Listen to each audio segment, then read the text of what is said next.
বিশ্বাস করেন মসজিদগুলো যেন আমার এই কথা বলতেছিল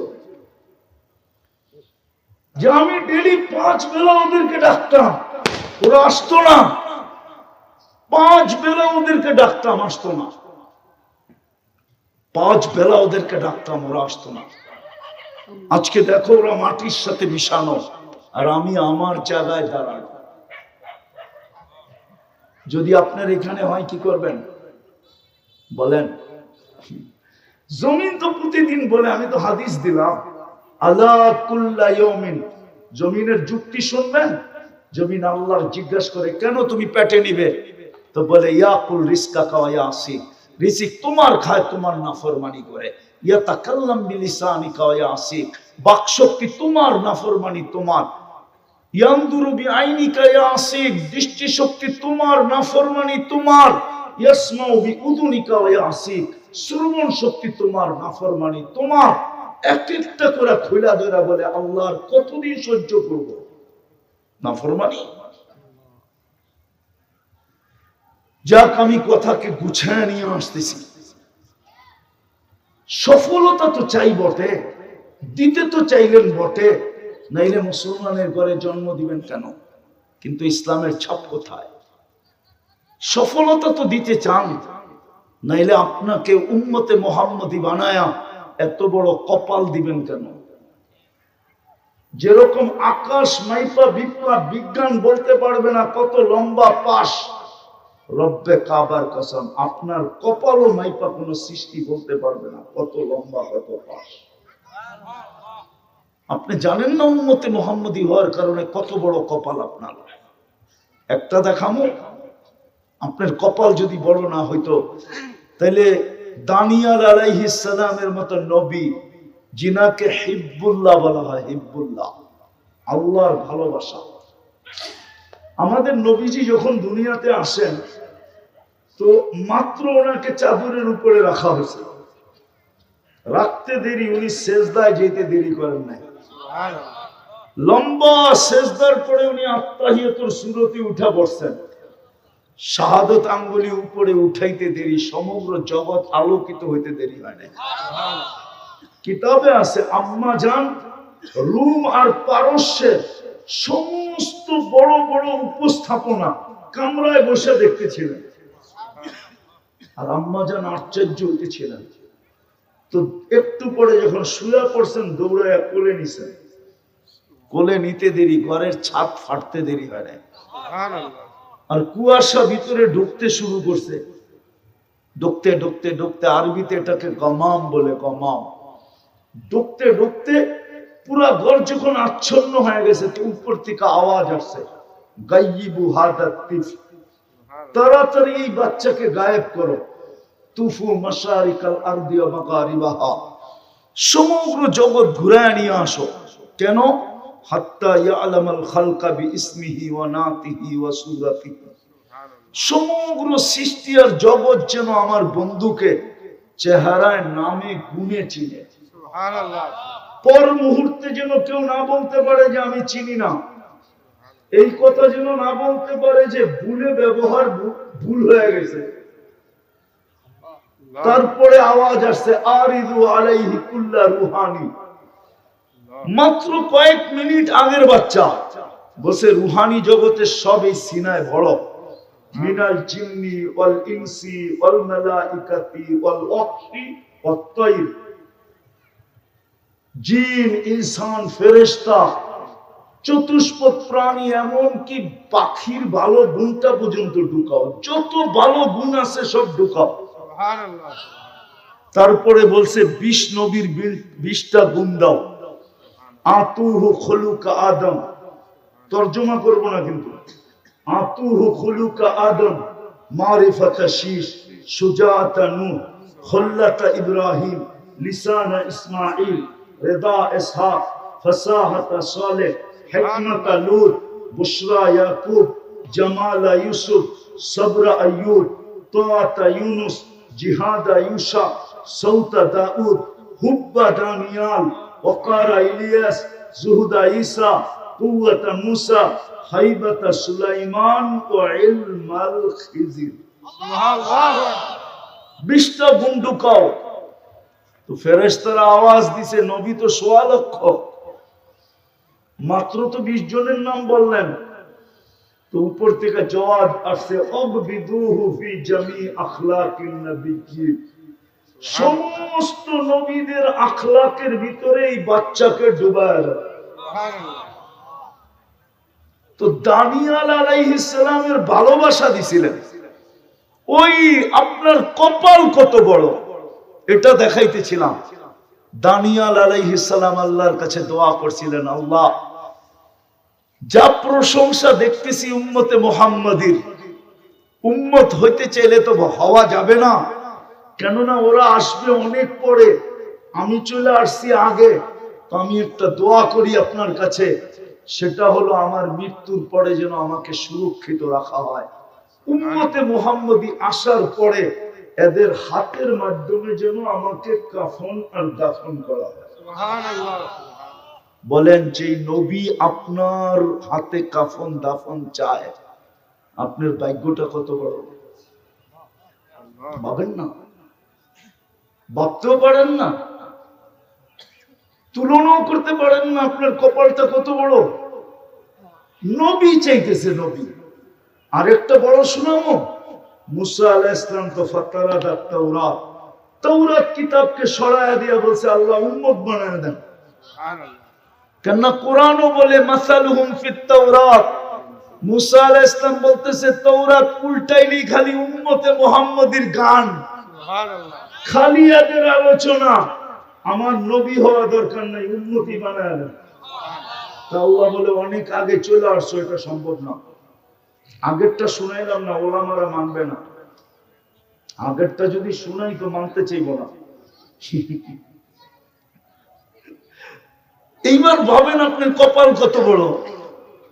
আরো দুই একটা দেখাই। আদম আলাইহিস সালাম বলতেছিলেন যে উম্মতে মুহাম্মাদির সাথে আমার চেয়ে কোটি গুণ বেশি ভালোবাসা আল্লাহর। সুবহানাল্লাহ। বলছে প্রমাণ, তা আমার চেয়ে বেশি ভালোবাসা যদি না হইতো, আমি একটা ভুল করতে দেরি, কিয়ামতের সকাল পর্যন্ত প্রত্যেক মানুষকে জানায় দিতে দেরি করেন নাই, ডোল পিটায় জানায় দিছে। জিজ্ঞেস করেন কোরআনে আছে না নাই? কিন্তু উম্মতে মুহাম্মাদি সারাদিন গুনাহ করবে, আল্লাহ কাউকে জানতে দিবে না। এই যুবকরা বলুক, ওরা নাচ না গান না এছাড়া সারাদিন যা দেখে নেটের ভিতরে, যদি বাড়িতে মা বাবা জানতো, বুকে হাত দিয়ে বলুক তো জায়গা দিত কি দিত না? হ্যাঁ, একটা দেখায় দিব না, আবার গাড়ি আটকায় দিব, আল্লাহই জানে। একটা দেখাম, দুইজন তিনজন মিলা নাচ দেখতে থাকে। এক সময় একজনে খোঁচা দেয়, দেখছোস জিনিসটা কিরম। ওরা জিনিস কয় না, ওরা ম দিয়া কয়, ম দিয়া। ওগো কোডওয়ার্ড শুরু হয়েছে কি দিয়া? ম দিয়া। হুজুরে মনে হয় বোঝে না, ওরা বুঝছে ম কি। হ্যাঁ, জিনিসটা কি সাথে সাথে গরম হইতে দেরি হয় না। এখন মজা নিবে কি দিয়া? মোবাইলে তো হাত ঢোকে না, কোথায় নাচে এটাও তো জানে না, তো মোবাইলেই টাচ করে চুমা দেয়।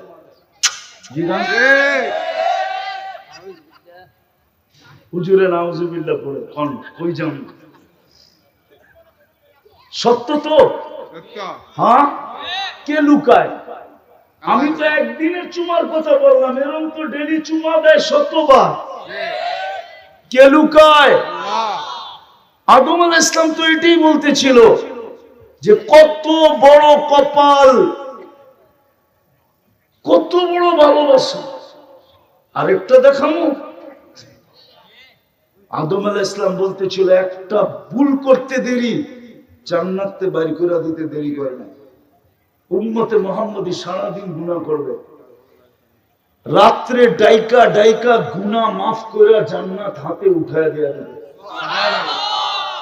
রাতের 3 ভাগের 1 ভাগ অতিবাহিত হলে, বুখারী শরীফে আছে, আল্লাহ প্রথম আকাশে আইসা বলে হাল মিন মুস্তাগফির ফাগফির আলা, কি আসিস মাপ চাবি?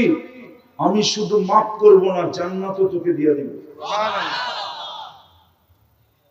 এত বড় কপাল, কিন্তু বলেন আপনার ভিতরে ওই রসুলের আদর্শ কতটুকু? রাগ হয় না, শুধু বলেন মোহাব্বত করি। যদি মোহাব্বতই কাজ চলতো তাহলে আবু তালেবের কবর তো আমাকে কাঁদাইতো না। আমি তো শতবার কাঁদাইছে আবু তালেবের কবর। আমি আবু তালেবের কবর চিনি, চলেন আমার সাথে, আমি দেখাই দিব।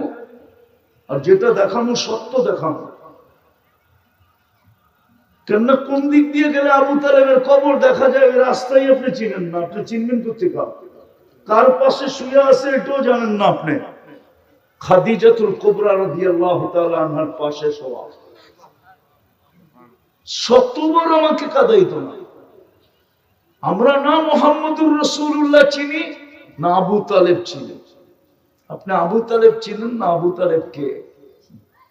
আপনি শুধু জানেন চাচা। তার দুনিয়ার ব্যক্তিত্বের ইতিহাস আপনার কাছে নাই। যাতে দেখলে পারস্য সম্রাট দাঁড়ায় যেত, যাকে দেখলে রুমের সম্রাট সালাম দিত। এত বড় ব্যক্তিত্ব আবু তালেব। হায় হায়, হারায় যাবো আমি ওই দিকে চলে গেলে, কথা আর গুছাইতে পারবো না। ওই কবর আমাকে কাঁদাইতো না। মুহাম্মদুর রাসূলুল্লাহ নিজের হাতে চাচাকে কবরে নামাইছে। আপনি জানেন এই হাতের এই ছোঁয়া কি? হায়, পিঠের ছোঁয়া পাই যদি, সামান্য কয়েকদিনের পিঠের ছোঁয়ায় যদি খেজুর গাছ জান্নাতে যাওয়ার অধিকারী হইতে পারে, তো আবু তালেব তো ৪৪ বছর বুকে রেখা পালছে। ৬ বছর ৬ মাস বয়সের থেকে নিয়া ৫০ বছর ৬ মাস ১০ দিন, যেদিন আল্লাহ রসুলের বয়স, ওই দিন আবু তালেব দুনিয়ার থেকে বিদায় নিয়েছে। বুকে রেখা পালছে, বুকে। ৫ বছর অবরুদ্ধ জীবন কাটাইছে ভাতিজার জন্য। ইতিহাস আমার কথা একমত হবে, মক্কা কেন আরব ভূখণ্ডে কোন সন্তান জন্ম নেয় নাই, কোন সর্দার জন্ম নেয় নাই আবু তালেবকে ১ মিনিটের জন্য অবরুদ্ধ করবে। যদি করতে পারত তাহলে আব্দুল মুত্তালিবকেই আব্রাহা বাদশাহ অবরুদ্ধ করত। ও পারে না, ১ মিনিটের জন্য অবরুদ্ধ করতে পারে না। বলছে আমার উট আমাকে ফেরত দে। বলছে ঘর ভাঙতে আসছি, বলে ওটা ঘরের মালিক বুঝবে, আমার উট আমাকে ফেরত দে। আব্রাহা ১০০ উট ফেরত দিতে বাধ্য হয়েছে। কেন? আব্রাহা জানতো যে আমি কার লোকে পাঙ্গা নিতে চলছি, ঘরের লোকে পাঙ্গা নিতে পারবো, এটা ভাইবা ও আসছিল। কিন্তু আবু তালেব, আব্দুল মুত্তালিবের লোকে পাঙ্গা নেওয়ার ক্ষমতা ওর ছিল না। পাঙ্গা বোঝেন? ডাকায়া শব্দ। কিন্তু ও জানতো আবু তালেবের সাথে পারবো না। কেননা ঘরের মালিকের পরিচয় ওর কাছে ছিল না। ও ভাবছে ঘরের মালিক আর কি করবো, আমি তো হাতি নিয়ে আসছি, ঠিক না? পরিচয় ছিল না। আব্দুল মুত্তালিবের পরিচয় ওর কাছে ছিল। উট ফেরত দিছে সাথে সাথে। আয়েশা পুরা জাতিকে নিয়ে পাহাড়ের দিকে যেতে যেতে ঘরের দরজায় খালি হাত রেখা বইলা গেছে। দরজায় হাত রেখা কি বইলা গেছে, বইলা গেছে। আরেকটা বললে তো উলামা মানবই না। আল্লাহর রাসূল জন্ম নিছে কোন মাসে, কোন বছর? আমাল ফিল, ঠিক না? এরকমই তো না? ভুল বলতেছি? আমাল ফিল ওই বছরে তো জন্ম নিছে, ঠিক না? হ্যাঁ হ্যাঁ, ওলামা তো মানবে না। বলছে আমেনা আমিও ধরলাম, কেননা শ্বশুর তো আব্দুল মুত্তালিব, আমিও ধরলাম, তুইও একটু হাত দিয়ে ছুঁয়া দে, তুই একটু হাত দিয়ে ছুঁয়া দে। বলছে আপনার ঘর আপনার কাছে রেখা গেলাম। মুআররিখিন লেখছে, নাইলে আমি বলতাম না। আমেনারে বলছে তুই একটু হাত দিয়ে ছুঁয়া দে। আগেরটা বললে আর কেউ মানবে না, এই জন্য বলতেছি না। কেননা মুহাম্মদুর রাসূলুল্লাহ সাল্লাল্লাহু আলাইহি ওয়াসাল্লাম যে আমেনার পেটে আসছে, এখন তো ডাক্তারি পরীক্ষায় জানা যায় প্রেগনেন্ট হয়েছে। ওই সময় জানতে অনেক সময় লাগতো, এরকম টেকনোলজি তো ছিল না। কিন্তু পেটে আসতে দেরি, আমেনা জানতে দেরি করে নাই। আমেনা জানতে কেননা পেটে আসতে দেরি, ঘরের দেওয়াল সালাম দিতে দেরি করে না। আমেনা সালাম, দুজাহানের বাদশা চলে আসতে, কিন্তু বালুর কণা সালাম দিতে দেরি করে নাই। বাহিরে যাওয়ার পরে মেঘ ছুটা এসে সালাম দিতে দেরি করে নাই। আবু জাহানের বাদশা চলে আসছে। আমেনা তো যেটা বুঝাইতেছিলাম, ওই নবীর উম্মত আপনি, কপাল আপনার কত বড়। আমি বুঝাইতে গেলে আমাদের সমাজ আসলে সত্য, এটা আমরা এগুলো নিয়ে চর্চা করি না, তো এই জন্য আমি বুঝাইতে গেলে আপনাদের বুঝে আসবে না যে আপনি কত বড় কপাল। কিন্তু আফসোস, সুখিত হইতে চাই, নবীর আদর্শে তো আদর্শবান হইতে চাই না। বলি মোহাব্বত করি, দেখাইতেছিলাম আবু তালেবের চেয়ে বেশি, আবু তালেবের চেয়ে বেশি। যতদিন কণ্ঠনালীর থেকে রু আবু তালেবের বাহির হয়ে না গেছে, ওই মুহূর্ত পর্যন্ত আরব ভূখণ্ড মক্কা কোন ব্যক্তির সাহস হয় নাই আল্লাহর রসুলকে শারীরিক ভাবে একটা চিমটি দিয়া কষ্ট দিবে। চিমটি, পাথরের একটা কণা দিয়া কষ্ট দিবে। কেননা আবু তালেব পাথরের জবাব ইট দিয়া দিবে না, দুনিয়া জানতো। আবু তালেব বলতো, তালাশ কর এটা কোন পাহাড়ের থেকে পাথর আসছে, ওই পাহাড় উঠা, তারপরে মার ওর মাথায় আমার ভাতিজাকে কষ্ট। আপনি জানেন না কতটুকু ভালোবাসতেন। বলবেন কলেমা পড়লো না কেন? হেদায়েত তো আল্লাহর হাতে। এই জন্যই তো বেলাল বলছিল, ইয়া রাসূলুল্লাহ,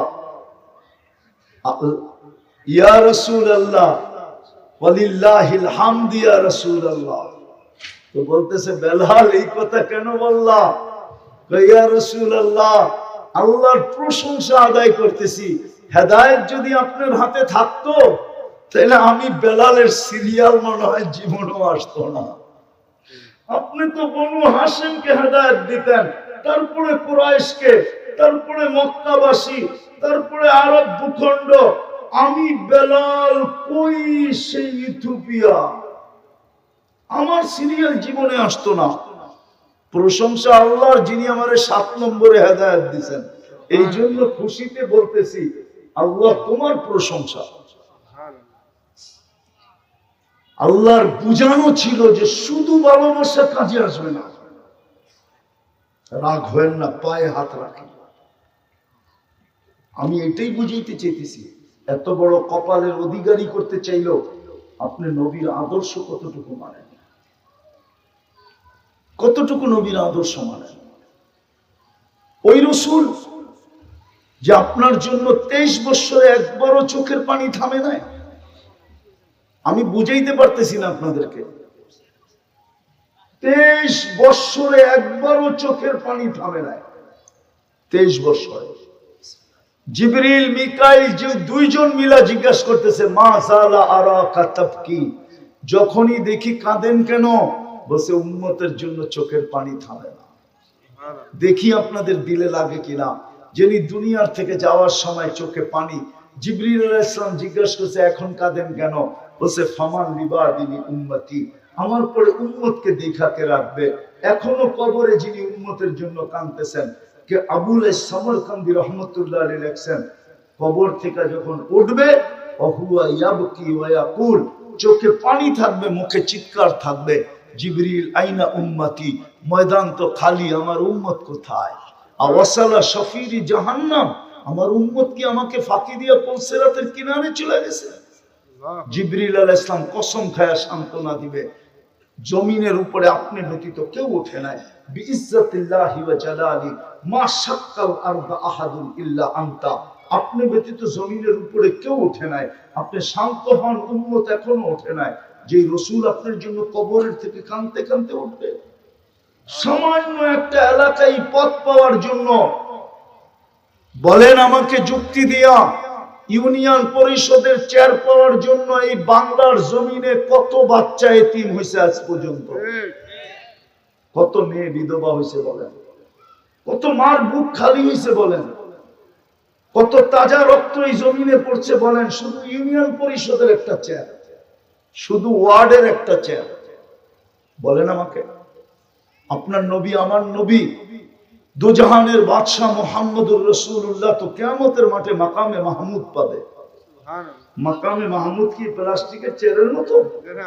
দুটা চেয়ারই তো আল্লাহ বানাইছেন, একটা কুরসি একটা মাকামে মাহমুদ। উনি তো বৈশা দেখবেন আর চেয়ারটা কিরম বানাইছেন। উনি শুধু চোখ দিয়ে দেখবেন, হাত লাগায় দেখবেন, কিন্তু বৈশা দেখবেন না। আল্লাহ জিজ্ঞেস করবে বসেন না কেন?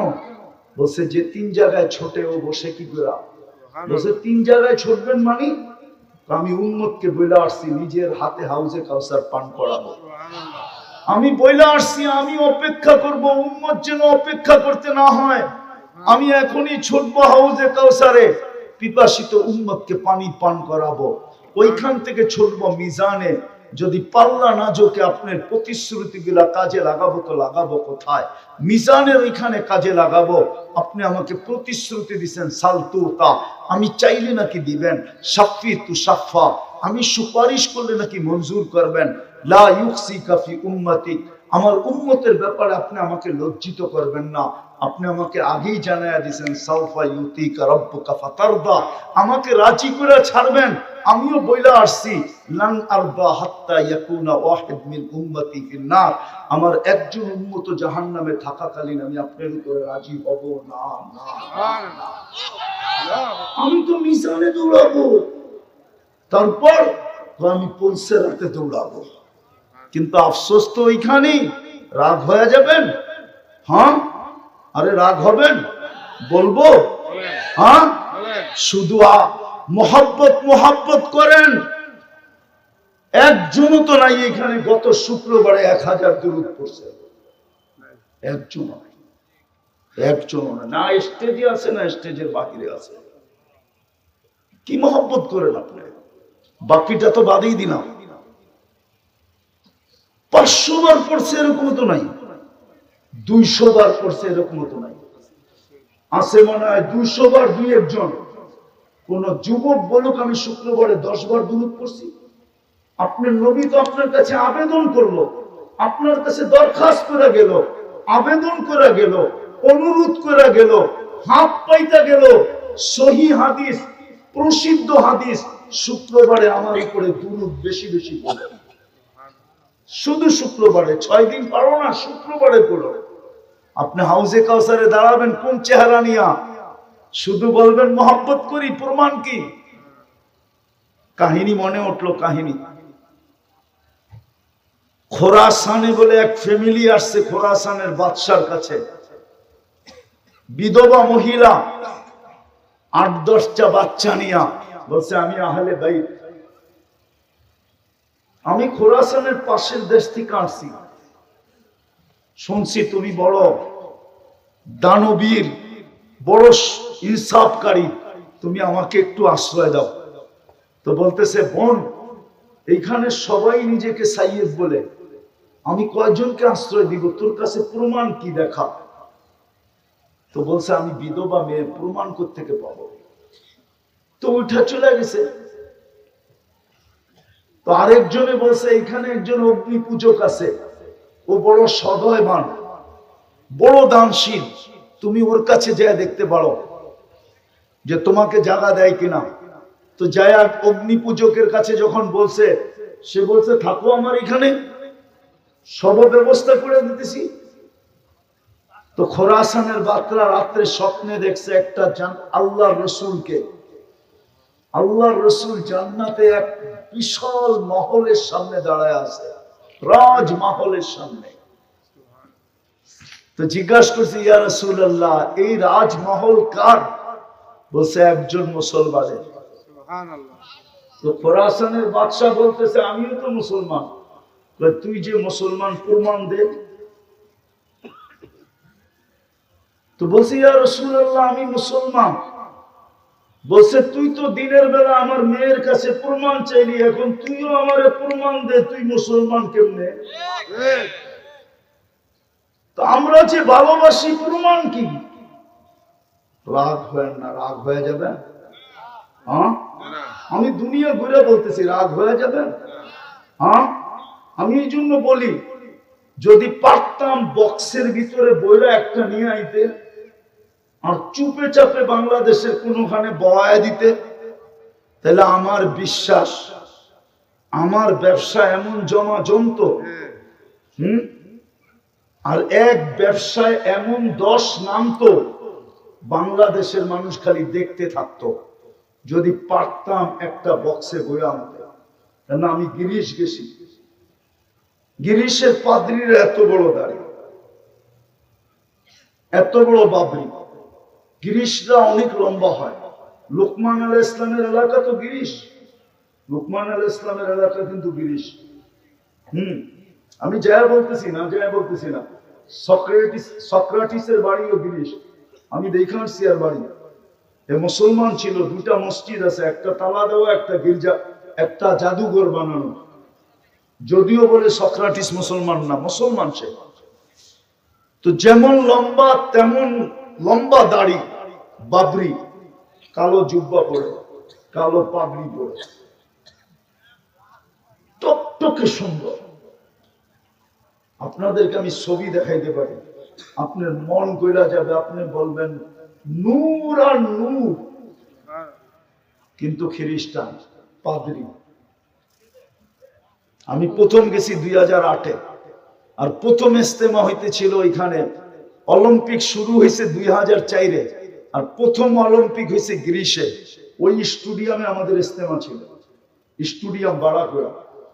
আমি বড় কাছের থেকে ওদেরকে দেখছি। এই জন্য পোপ সারা দুনিয়ায় যেতে পারে, গ্রিসে যেতে পারে না। কেননা আরবিতে গ্রিসকে বলে ইউনান। ইউনান সভ্যতা এখনো আছে। আর গ্রিসের পাদ্রীরা বলে যে দুনিয়ার অরাজকতার মূল হইল পোপ। এই জন্য পোপ গ্রিসে নিষিদ্ধ। আজ পর্যন্ত কেউ দেখাইতে পারবে না যে পোপ গ্রিসে গেছে, তার গ্রিসে ঢুকা নিষিদ্ধ। তো বলতেছিলাম মেরে দোস্ত, শুধু ভালোবাসা, শুধু ভালোবাসা। আপনি প্রমাণ দিবেন কি দিয়া? আদর্শ ছাড়া। তো যেটা বুঝাইতেছিলাম, মুসলমান ছাপ নাই, কোরআন দিল চুমা নাই, কপাল খুলে দিলেন নবীর উম্মত বানায়া, তারপরেও নবীর আদর্শ নাই। তা আপনি সুখে থাকেন কি করে? আপনি মাথায় পিস্তল নিয়ে গুলি করবেন না তো কে করবে? আপনি রশি দিয়া ঘরে ঝুলবেন না তো কে ঝুলবে? আপনার দেশে হিরোইন বিক্রি হবে না তো কোন দেশে বিক্রি হবে? আপনার দেশের যুবকরা বাবা খাবে না তো কোন দেশের যুবকরা বাবা খাবে? আপনার দেশে ডাল খাবে না তো খাবে কি? আপনি আমাকে বুঝান। পেরেশান দেখি তো আত্মহত্যা করে, ঠিক না? পেরেশান দেখি তো বাবার মুরিদ হয়, ঠিক না? বাবার মুরিদ বুঝেন, ইয়া বাহা ইয়া বাহা। নাইলে আপনার সমাজের যুবকরা ডাল খাবে কেন? নবীর আদর্শ থাকলে তো ডাইলের দরকার হয় না। নবীর আদর্শ থাকলে তো ইয়া বাহার দরকার হয় না। নবীর আদর্শ থাকলে তো কিছুরই দরকার হয় না। নবীর আদর্শ থাকলে ঘরে আসবাবেরও দরকার হয় না। আপনি একটা দেখান, আজ পর্যন্ত কোন রাইটিং, কোন রাইটারের একটা লেখা আপনি আমাকে দেখান দুনিয়ার কোন ভাষায় যে কোন কলম লিখতে পারছে সাহাবা সুখী ছিল না। কোন রাইটারের কলম থেকে বেরিয়েছে কিনা?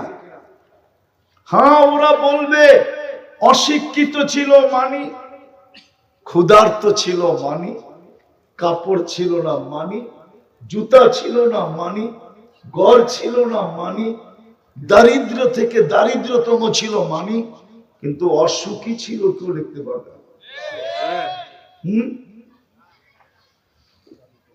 অশিক্ষিত, হ্যাঁ, এই ধারণায় যে আমাদের জেনারেল শিক্ষায় ওনারা কি ছিল না? শিক্ষিত। জেনারেলের অর্থ কি? কি আপনি আমার গৌরব করেন কি করে? পিএইচডি করে, ওটাও তো জেনারেল, ঠিক না? সাহাবা জেনারেল, সাধারণ শিক্ষায় শিক্ষিত হবে কেন? ওনারা অসাধারণ শিক্ষায় শিক্ষিত ছিল। বিদায় অগ্নিগিরিকে ইশারায় আবদ্ধ করতে পারত, টোকা দিয়ে ভূমিকম্প দূরীভূত করতে পারত, ডাইকা ম্যাগের থেকে বৃষ্টি নামাইতে পারত, পুরান চাকরিকে ঘুরায়া আটা বাহির করতে পারত, যেখানে পানি উঠান না ওইখান থেকে পানি উঠাইতে পারত, ইশারা দিয়া মেঘ সূর্যকে থামাইতে পারত, সমুদ্রের উপরে ঘোড়া চালাইতে পারত, সিংহকে ডাইকা কানে ধরে থাপ্পড় মারতে পারত, সিংহকে ডাইকা উম্মে হারাম বলতো, আমাকে লোকালয়ে পৌঁছায় দেয়, কয় পিঠে ওঠেন, তো উম্মে আমি চোখে দেখে আসছি, এগুলা যেটা বলছি এগুলো সব আমার চোখে দেখা, ওই জায়গা আমি দেখে আসছি, না দেখলে এতটুকু আমার ভিতরে আঘাত করতো না। উম্মে হারাম সিংহের পেটে চড়া লোকালয়ে যেতেছে, ওই জায়গা আমি দেখে আসছি, যেই জঙ্গলে উনি সিংহকে ডাইকা লোকালয়ে গেছেন, টিউনেসিয়ার ওই জঙ্গল আমি দেখে আসছি। ওনারা অসাধারণ বিদ্যায় বিদ্বান ছিলেন। আপনি বলবেন তাইলে দুনিয়াটাকে উন্নত করে দিয়া গেল না কেন? ওনারা জানতেন 3 দিনের জীবন, এটাকে সাজাইলি কি লাভ। এই জন্য তো আমি বলি, আমি চিনি সিলেটে এক বাড়ি 450 কোটি টাকা দিয়ে বানাইছে, চিনি আমি, হয়তো 4 তারিখই যাওয়া হবে আমার, চিনি বিক্রমপুরে, সুন্দর সুন্দর বাড়ি, ঠিক না? আজ পর্যন্ত তো গুলশানের বাড়ির ভিতরে কোনো বাড়ির মালিককে কেউ কবর দিল না। কেন? সত্য তো এটাই, বানাবা তোমাকে বেশি দিন থাকতে দিব না, কামাবা তোমাকে বেশি খাইতে দিব না, জমাইবা তোমাকে পুরা ভোগ করতে দিব না, এটাই সত্য। এই জন্য সাহাবায়ে কেরাম এখানে নেন নাই, নাইলে আপনি প্রযুক্তি দিয়ে মরেন, সাহাবা প্রযুক্তি ছাড়া উঠতে পারতো, নাইলে সমুদ্রের উপরে ঘোড়া কি করে দৌড়াইতে পারলো? যান বাহরাইন দেখা আসেন, দাম্মামের এই পাশে বাহরাইনে এখনো চিহ্ন লাগা আছে, যেখান দিয়ে ওনারা সমুদ্র পার হয়েছেন ঘোড়া দৌড়া। কয় কিলোমিটার? 27 কিলোমিটার। উকবা বিন নাফে যেখানে আটলান্টিকের ভিতরে, আমি 2 বার গেছি, আটলান্টিকের ভিতরে ঘোড়া নামায়া বলতেছে ওই পারে কোনো মানুষ আছে বল, আমি ঘোড়া দিয়ে পার হয়ে যাব। ওইখানেও 2টা মিনার বানানো আছে এখনো, জান আমি 2 বার দেখে আসছি। আর আমি ম্যাপ ফালায়া দেখছি, নাক বরাবর নিউ ইয়র্ক, ওইখান থেকে নিউ ইয়র্কের ফ্লাইট হলো 8 ঘন্টা, 8 ঘন্টা টানা আটলান্টিকের উপরে চলে, আর উনি তো আমি ঘোড়ার উপর দিয়ে পার হবো। টিউনেসিয়া ওনার কবর, আমি কবর দেখে বলছি উকবা তোমাকে সালাম, শুধু সালাম দিলে হবে না, একটা সেলুটও দিতে হবে তোমাকে, তুমি কি শিখায় গেল আমার? আপনি তো দুনিয়া ঘুরেন নাই, দেখেন নাই। আজকে সুখী হইতে চাই বটে, সুখ দেওয়ার জন্যই তো আপনাকে মানুষ বানাইলো, সুখ দেওয়ার জন্যই তো আপনাকে মুসলমান বানাইলো, সুখ দেওয়ার জন্যই তো আপনাকে উম্মতে মুহাম্মদী বানাইলো, আপনাকে মানুষ বানাইলো। মানবতা কোথায় আপনার? মুসলমান বানাইলেন, ইসলামের ছাপ কোথায়? উম্মত বানায়া এত বড় কপাল দিলেন, ওই নবীর আদর্শ কোথায়? আজকে তো আপনার আমার কাছে নবীর আদর্শ যতটুকু ঘৃণিত, যতটুকু দীক্ষিত, যতটুকু অবহেলিত, যতটুকু লাঞ্ছিত, যতটুকু বঞ্চিত, দুনিয়ার কারো কাছে তো না। আপনার কাছেই তো সবচেয়ে বেশি দীক্ষিত। তাহলে আপনি সুখে থাকেন তো থাকেন কি করে? এখন চিন্তা করেন, আপনি মরার পরে সুখ পাবেন তো পাবেন কি করে? শেষ কথা, কেননা কবরে যাওয়ার পরে প্রথম প্রশ্ন কি জানেন? কয়টা প্রশ্ন? 3টা আমিও মানি, কিন্তু মেইন প্রশ্ন একটা। কয়টা? কয়টা? ভালো মতে শুনেন, কিন্তু ভালো মতে। মেইন প্রশ্ন কয়টা? এটা ইমাম বুখারী লিখছে, আমি লিখি নাই। ইমাম মুসলিম লিখছে, আমি লিখি নাই। কিতাবুল জানায়েজে লিখছে। আমি 2 দিন আগেও পড়াইছি, আজকেও জোহরের পরে পড়াইছি ওই হাদিস, 5ম পারায়, বুখারী শরীফের 5ম পারায়, আজকে জোহরে আমি পড়াইছি। মেইন প্রশ্ন কয়টা? একটা। এটা পারলো তো বাকি দুইটা ওকে ওকে হয়ে গেল, এটা পারলো না তো বাকি দুটা ওকে হইল না। তিনটা আমি মানি, আবু দাউদ শরীফে আছে, কিন্তু ইমাম মুসলিম, ইমাম বুখারী রহমতুল্লাহি আলাইহি উনারা একটা লেখছেন, মেইন প্রশ্ন একটা, মা কুনতা তাকুলু ফি হাদার রাজুলি লিমুহাম্মাদিন, তুমি দুনিয়াতে মুহাম্মদুর রাসূলুল্লাহর আদর্শে কতটুকু আদর্শবান ছিলা বলো, কতটুক তার রঙে রঙিন ছিল বলো, তার সম্বন্ধে তোমার কতটুকু ধারণা ছিল বলো, কতটুকু তুমি তাকে চিনতে বলো, কতটুকু তার আলোচনা করতে বলো, কতটুকু তার সম্বন্ধে পড়তে বলো, এটাই জিজ্ঞেস করা হবে। আমি তো শুধু কাঁদতেছি না যে শুক্রবারে দুরূদ পড়ে না, ডেলি পড়ে না, ডেলি আল্লাহ বলে না 10 বার, এখানে নাই কেউ ডেলি 200 বার আল্লাহ বলে, হলো 1-8 জন হইতে পারে, এক যুবক নাই ডেলি 10 বার আল্লাহ বলে। আমি তো এই জন্য কাঁদতেছি, আপনি সুখ পান কি করে? নাইলে যুবক ওর সুখ হবে না? যুবকদের চলা দেখলেই তো মনে হয় ও সুখী না, নাইলে ও একা চললে একরকম চলে, বন্ধুদের সাথে চললে আরেক রকম চলে, বাইকে উঠলে আরেক রকম চলে, আর পিছে কেউ বসা থাকলে একবারে অ্যাবনর্মাল, ফুল চার্জ, ঠিক না? এরকম চলবে কেন? আমার সমাজের মানুষগুলোকে, আমি যখন প্রথম অস্ট্রেলিয়ায় গেছি, প্রথম, তো আমাকে যারা রিসিভ করতে আসছে, আমি বাহির হয়ে জিজ্ঞাসা করছি তোমাদের এখানে মানসিক রোগীর পার্সেন্টেজ কত? তো আমাকে বলতেছে, হুজুর আপনি ফার্স্ট টাইম আসলেন অস্ট্রেলিয়ায়, এই প্রশ্ন তো আমাকে আজ পর্যন্ত কেউ করলো না, কারণ আমাকে রিসিভ করতে আসছে 2 জন ডাক্তার, 2 জন কেমিস্ট্রি, আরো সাথীরা, বলছে এই প্রশ্ন করলেন কেন? আমি বললাম মানুষগুলাকে আমার কাছে অ্যাবনর্মাল বলে হলো, হতে পারে মানুষের আল্লাহ বিদ্যা দিছে, তো আমাদের এখানে 4 জনে 1 জন হলো মানসিক, 4 জনে, তাহলে শতকরা কত? শতকরা কত?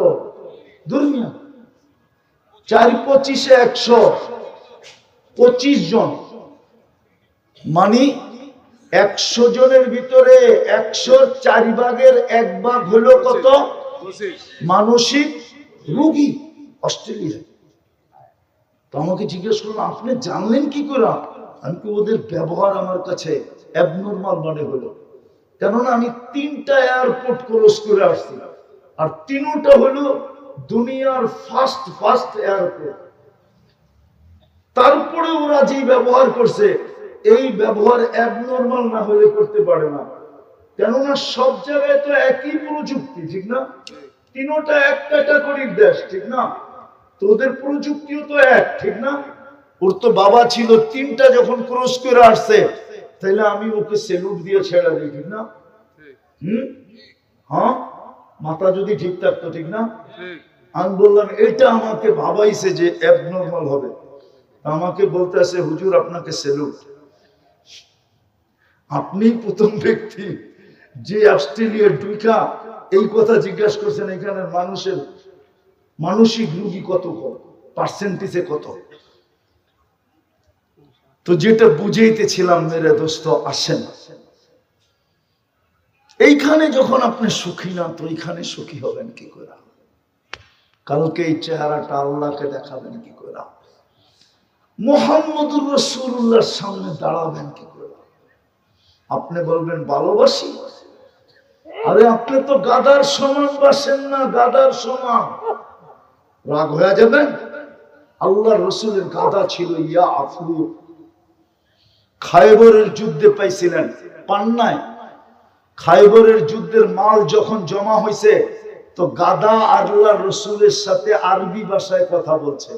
আয়েশা বলছে ইয়া রাসূলুল্লাহ, আমার পূর্বপুরুষের পিঠে নবী ব্যতীত কেউ ওঠে নাই, আপনি আমাকে আপনার খেদমতে নিবেন? তো আল্লাহর রাসূল বলে এখনো তো মাল ভাগ হয় নাই, আমি তোমাকে নেই তো নেই কি করে? তো সাহাবায়ে কেরাম দেখা বলতেছে, ইয়া রাসূলুল্লাহ, বাঘ হইতে হবে না, আমরা সবাই দাবি ছেড়ে দিলাম, আপনি নিয়ে নেন। নাম ছিল ইয়াফুর। আল্লাহর রাসূল মাঝে মাঝে পিঠে উঠতেন কখনো, কিন্তু বেশি কাজে লাগাইলেন দূতের কাজ। সাহাবাদেরকে চিনতেন, বাড়ি চিনতেন, যাকে ডাকতে হতো আল্লাহ বলতেন অমুককে ডেকে নিয়ে আসো। উমর রাদিয়াল্লাহু তাআলা আনহুকে একদিন ডাকতে পাঠাইছেন। উমর রাদিয়াল্লাহু তাআলা আনহু বলতেছে যে ছুটতে ছুটতে আসছে, আর আয়েশা আমার দরজায় ঠক করে মাথা দিয়া মারছে। আমি দৌড়ে যায় দরজা খুলছি, দেখি ইয়াফুর দাঁড়ায় আছে, মাথায় ইশারা দিতেছে, ডাকে। বলে আমি দরজা বন্ধ করব কি, আমি তো ছুট দিল দৌড়। ইয়াফুর আমার পিছে দৌড় দিতেছে, পাল্লা চলতেছে যে আমি আগে পৌঁছি না, ইয়াফুর আগে পৌঁছে। যেদিন আল্লাহ রাসূল দুনিয়ার থেকে চলে যায়, সবাই শোয়া নিছে, কিন্তু ইয়াফুর সইতে পারে না। সে মদিনার গলিতে দৌড়াইতেছিল আর আকাশের দিকে মুখ করে চিৎকার দিতেছিল। তার জানা ছিল না সামনে কুয়া ছিল, কুয়ার ভিতরে পড়ছে, চিরদিনের জন্য কবর হয়ে গেছে। আপনি কতটুকু ভালোবাসেন আল্লাহ রাসূলকে? কতটুকু? এতটুকু যতটুকু ইয়াফুর বাস্তব।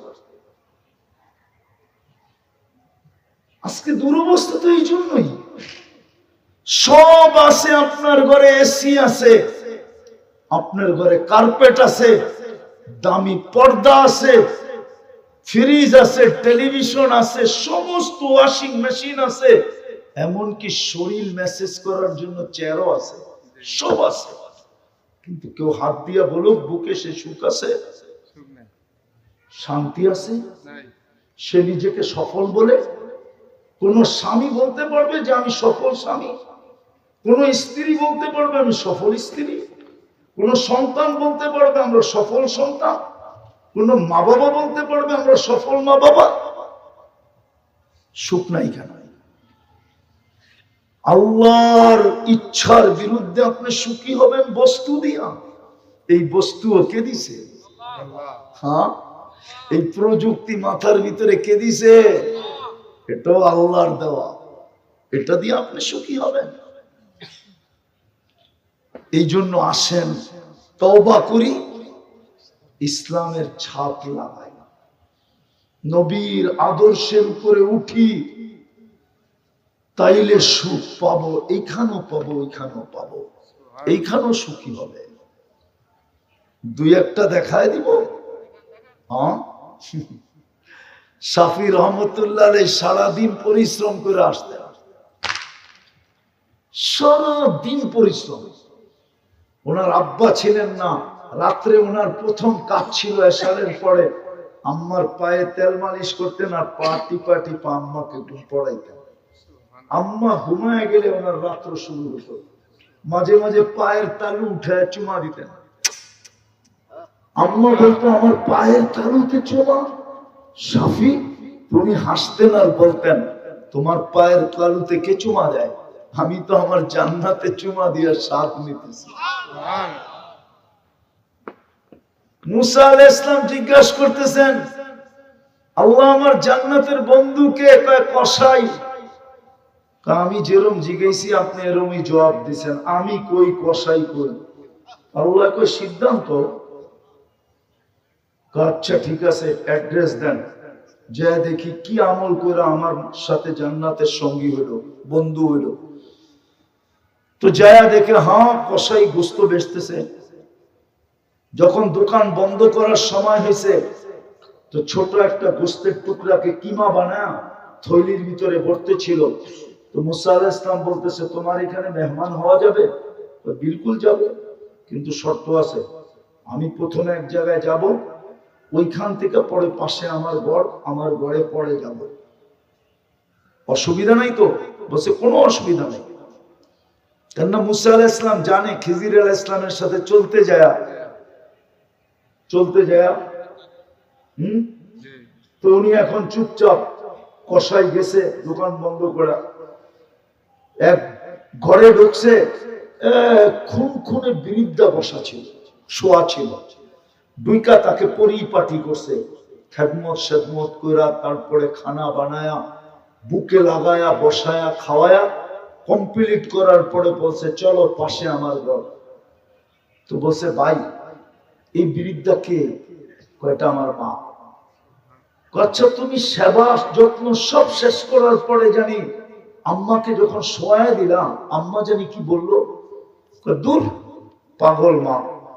সকালে আমি যাওয়ার সময় মার সব খেদমত কইরা পরিপাটি কইরা যাই, আবার বিকালে এসে প্রথম মার সেবা করি, তারপরে নিজের ঘরে যাই। আর যখনই সেবা শেষ করি তো পাগল মা তো হাত উঠায় বলে আল্লাহ আমার ছেলেকে মুসার জান্নাতের সঙ্গী বানায় দিও। মুসা আলাইহিস সালাম বলতেছে মা পাগল না, তুই পাগল, আমি মুসা, তোকে আল্লাহ আমার জান্নাতের সঙ্গী বানায় দিয়েছে, আমার জানা দরকার ছিল। এত বড় মর্যাদা তুই কি করে পাইলি? মার খেদমত। আজকালকার সন্তান তো মার গলায় পাড়া দেয়, মেয়েরা তো মাকে চাকরানি মনে করে, বড় বড় লম্বা লম্বা আওয়াজ করে। শুনাইলে তো অনেক শোনানো যায়, কিন্তু সময় তো হাতে নাই, নাইলে শুনাইলে 2-4-50টা কোরআন হাদিস বিভিন্ন জায়গার থেকে সত্য কাহিনী আপনাদেরকে শোনানো যায়। এটার নাম হইল সুখ, এটার নাম সুখ, এটার নাম হইল সুখ। স্বামী কিচ্ছু নিয়ে আসে নাই, অথচ 4 দিন ধরে ঘরে চুলা জ্বলে না। স্বামীর চেহারা মলিন, স্ত্রী জিজ্ঞাসা করতেছে চেহারা মলিন কেন? হাত দুটা খালি দেখা বোঝো না?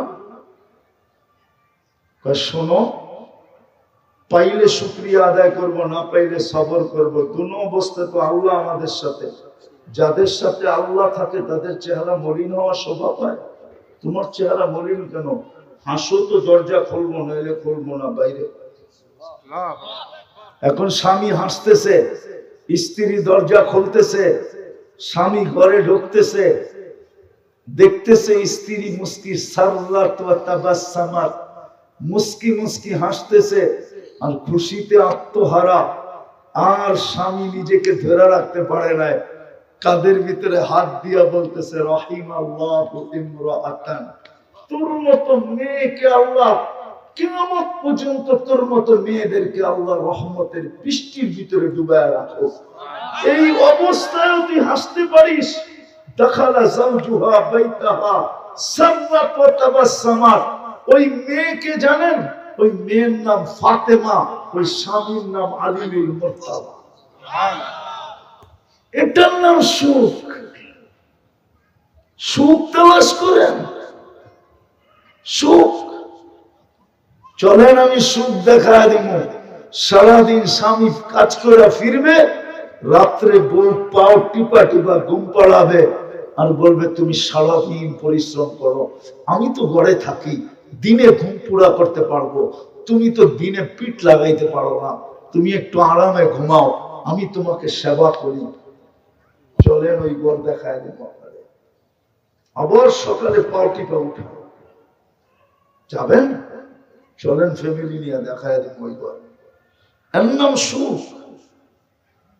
বানাইলেন তো অট্টালিকা। স্ত্রী তো স্বামীকে মনে করে হাজবেন্ড না সার্ভেন্ট, স্বামী তো স্ত্রীকে স্ত্রী মনে করে না চাকরানি মনে করে। সন্তান তো মা বাবাকে সন্তান মনে করে না, কেয়ারটেকার মনে করে। রাগ হয়ে গেল? হবে না কেন? এই জন্য আসেন তওবা করি। পারবেন তওবা করতে? এই কোরআনী মাহফিল থেকে কে কে তওবা করবেন দেখি? পাক্কা? হ্যাঁ, তাহলে ওইলা দেন 2 হাত উঠে আল্লাহকে, আল্লাহ অতীত থেকে তওবা করলাম। আল্লাহ কিন্তু এখন প্রথম আকাশে, আমাদের গুনাহ মাফ করে দেন। নামান আজকের থেকে কমসে কম আমি পুরো আদর্শে আদর্শবান হতে বলবো না। সম্ভব হইল, সম্ভব না, একটা শুধু বলবো, সবচেয়ে বড় আদর্শ আল্লাহ রাসূলের যেটা ছিল। 1-2টা বলবো, আজকের থেকে মসজিদ ভরা দেন। পারবেন? হ্যাঁ পারবেন? কে কে মসজিদ গড়বেন আজকের থেকে? পাক্কা কিন্তু, আর নামাজ ছাড়বো না। আজকের থেকে কোরআন পড়েন আর না পড়েন, ডেলি একবার হলো লয়া চুমা। আমার তো এটা যুগ বিয়োগে মিলেই না যে এই উম্মত আবার ডাক্তারের কাছে সিরিয়াল দেয় কি করে। এইখানে তো সবাই ডাক্তারের কাছে ঘন্টার পর ঘন্টা সিরিয়াল দিয়ে বসে থাকে, আর সিরিয়াল আগায় নেওয়ার জন্য যে সিরিয়াল লেখে ওরে আবার মুট করে কিছু দেয়, ঠিক না?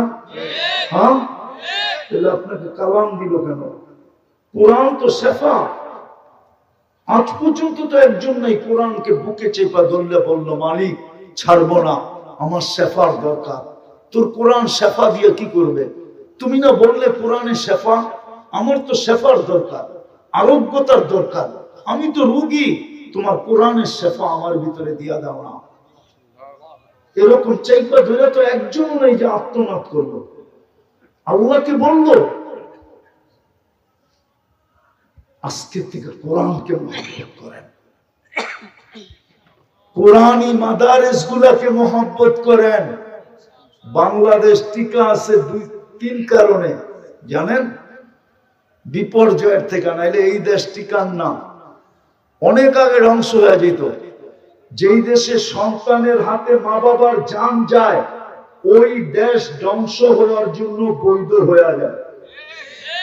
ওলামা যদি দলিল চায় আমি দলিল দিব।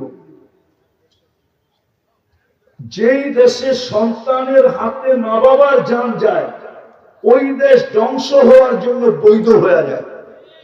শুধু বাইচা আছে 3-4 কারণে, শুধু মসজিদের কারণে। এই পরিবেশ দুনিয়ার কোথাও নাই, শুধু মাদারিসের কারণে। 40,000-এর উপরে হেফজোখানা।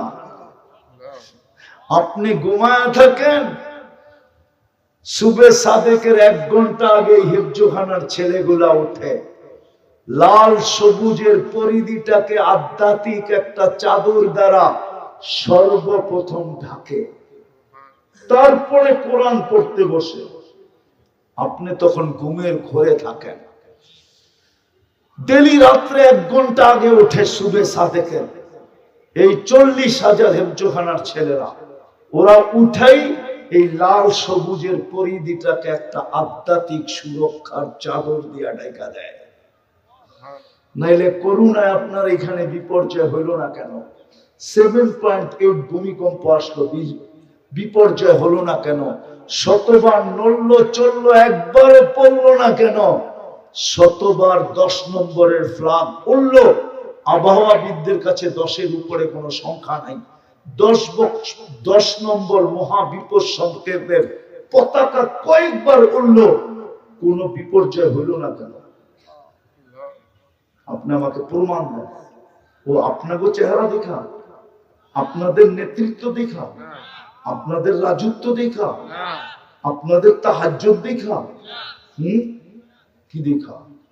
খোদার কসম মসজিদ দেখা, এই মাদ্রাসাগুলা দেখা। বাংলাদেশের মতো হক্কানি আলেম ওলামা দুনিয়ার কোথাও নাই। এই আলেমদের চেহারা দেখা, আপনি তো সারাদিন আলেমদের দেখেন, রাত্রে তো সিসি ক্যামেরা দিয়ে দেখেন না, ওরা করে কি করে?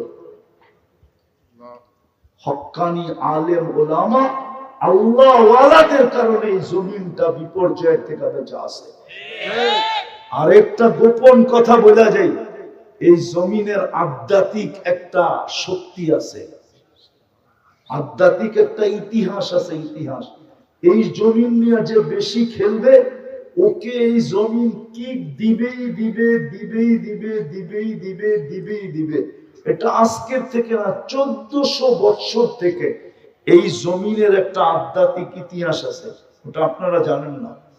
আর ওটা বলার সময় আমার কাছে নাই, শুধু এতটুক বলে দিতেছি, ইসলামের প্রথম যুগের কোরবানি এত দূরের, এত লম্বা কোরবানি দুনিয়ার কোন মাটির নিচে নাই, যেটা এই মাটির নিচে আছে। দুই সাহাবীর কবর আছে, যখন আল্লাহ রাসূল হিজরত করে নেয় তখন চলে আসে। চার সাহাবী আসছে, দুইজন চিনে গেছে, একজনের নাম আবু ওয়াক্কাস, একজনের নাম ওহাব ইবনে মালিক, একজনের নাম কাসিম ইবনে হুযাইফা, একজনের নাম উরওয়া ইবনে সাসা। আবু ওয়াক্কাস চিনে, কাসিম ইবনে হুযাইফা, ওহাব ইবনে মালিক উনি মঙ্গোলিয়ায়, কাসিম ইবনে হুযাইফা, উরওয়া ইবনে সাসা দুইজন এই মাটির নিচে শুয়ে আছে। বিদায় মাটির একটা আধ্যাত্মিক অভ্যাস, আপনি বেশি খেলবেন আপনাকে লয়া কিক মারবে, হয়তো চৌকা নাইলে ছক্কা, হইতে পারে আপনাকে দুনিয়ার থেকে আউট করে দিতে পারে। এই মাটি নিয়ে যদি আপনি বেশি খেলেন, এটা হলো এই মাটির আধ্যাত্মিক। এই জন্য আমি বিশ্বাস রাখি শুধু এই তিন কারণে এই জমিন বেঁচে আছে বিপর্যয়ের থেকে। চতুর্থ, আমি বিশ্বাস করি এই মাটি নিয়ে যদি কোনো পরাশ মহাশক্তিও খেলতে আসে, তাহলে টুডে টুমরো ও আউট হবে, এতে কোনো সন্দেহ নাই। আমার নাই, আপনাদের থাকলে থাকতে পারে, কারণ আমার কাছে ইতিহাস আছে, আমি ইতিহাসের আলোকে দেখতেছি।